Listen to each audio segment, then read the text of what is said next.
sun shines brightly for the annual PECK Shield Harbour Swim in Evans Bay, but not for long.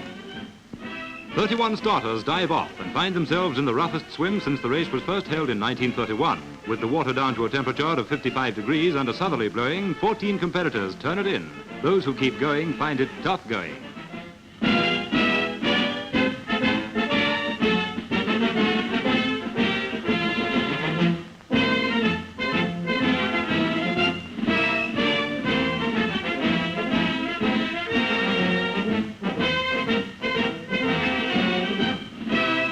Despite their experience, it's not the day for older swimmers, for first home is 17-year-old T. Pearson of Petone. With the cold wind and choppy sea on the mile-and-a-half course, his swim is a fine effort.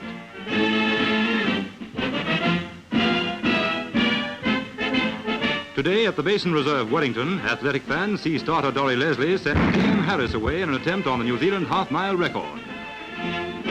Running from scratch against a handicap field, Harris catches the back markers in the first quarter and moves on to clock the fastest time ever seen on the Basin.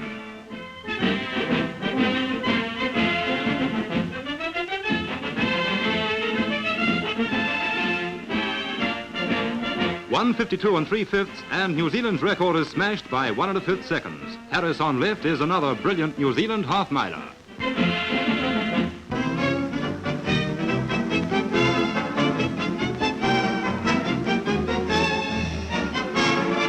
At Cardiff, the Kiwis defeat Wales in a match that is full of thrills.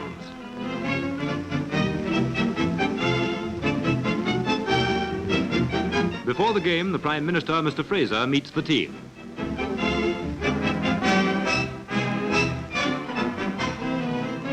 For Weekly Review, Winston McCarthy describes highlights of the game.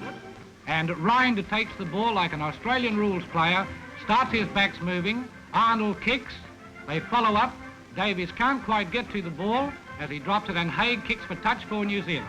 And so started this historic game.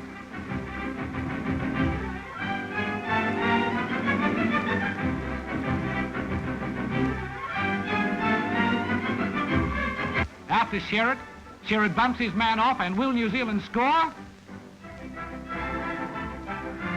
Nose is Thornton on the side.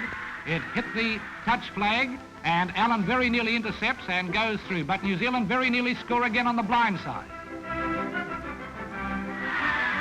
Away goes Smith now. He breaks through a tackle. He puts in a little kick. Can he score? No, the ubiquitous Manfield just beats him to the ball. Away the New Zealand backs come again. Proctor nearly breaks through. Smith gets it out here to Sherritt. Sherritt kicks through, and Finley races up hard. It's a great race. Can he get there this time? No. And that ended the first spell.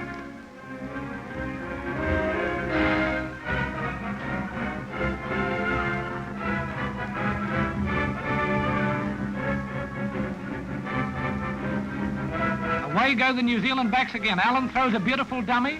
He kicks now over the full-back's head. And this is where Arnold was penalised for not playing the ball with his foot, but I think he did watch. He got it out, starts it out to Allen, to Smith, but the referee said no. And here is the start of the try for New Zealand. He kicks the ball, does Davis. It goes to Sherritt on his 10-yard mark, and away he races down the sideline. Up to the goal line, but they want 5 points. He's racing for behind the post. It was a grand try.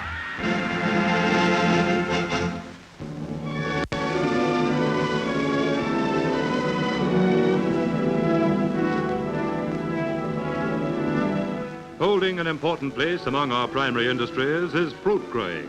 New Zealand can and does produce good fruit, but for the fruit grower there are many headaches. An orchard like this is not easy to cultivate. Problems of climate and soil exist in all our principal fruit growing areas, and nowhere are there greater problems than in central Otago, where this grower is bringing in some of his crop.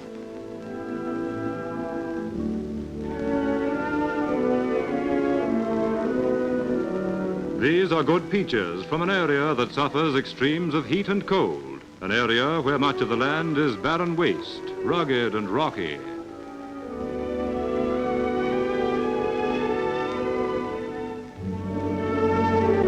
Once, central Otago was a land of gold. Valleys and rivers were sluiced and dredged for gold. Once people lived and worked for gold where today there are only relics, ghost towns.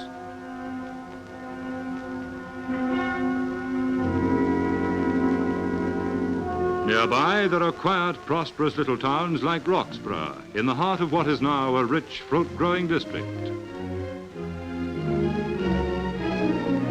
Further on, across the Molyneux River, is Alexandra, whose business is also fruit. But to grow fruit in this country that is frozen in winter and parched in summer has been a long struggle. To help the fruit grower of central Otago in his uphill fight against nature is the Irrigation Department, special branch of the Public Works.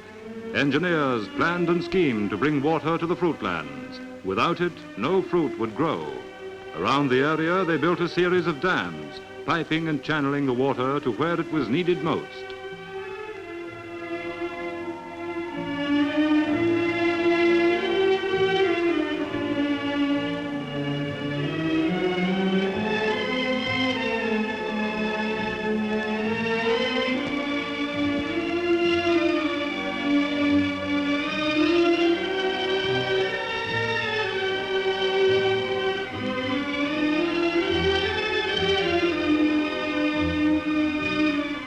Today, barren hills look down upon rich orchards.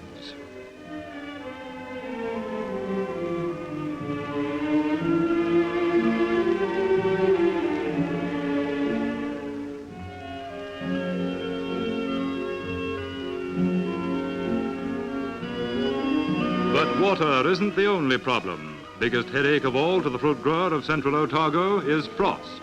Here, a grower checks the thermometer of his frost alarm system. By this ingenious device, he will be warned should the temperature fall suddenly and can warn others and prepare to fight the frost.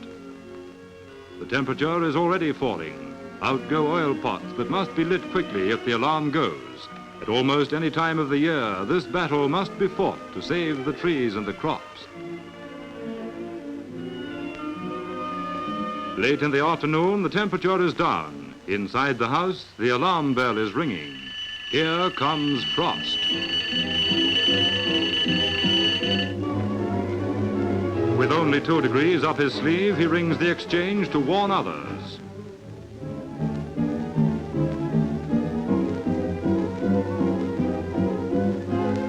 Light the pots, keep off the frost, fight it with heat, just like they fought fog on the airfields of Britain.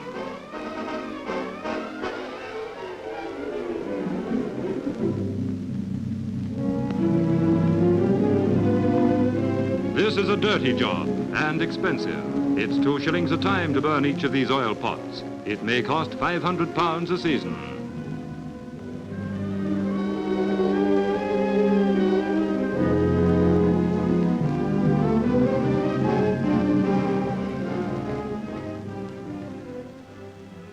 But nature can be beaten. Earth and rock, heat and cold defeated. Yet, despite having science on his side, for the fruit grower of New Zealand, it's still a gamble.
In the grounds of the New Plymouth Boys High School, New Zealand teachers study and practice latest methods of physical education.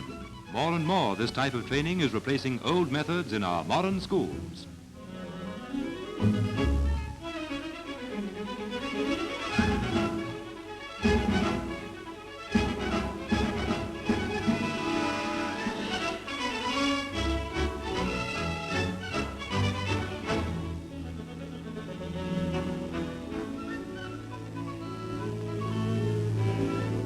Exercises are planned that will develop all parts of the body, for these teachers know how much healthy bodies mean healthy minds.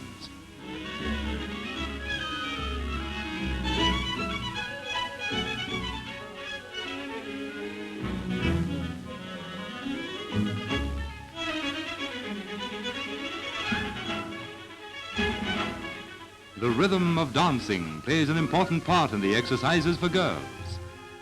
To this, the first large school in physical education ever held in New Zealand, came 130 teachers from all over the country. They've learnt some of the latest methods of physical education, and for the youngsters of our schools, there are some grand new exercises on the program.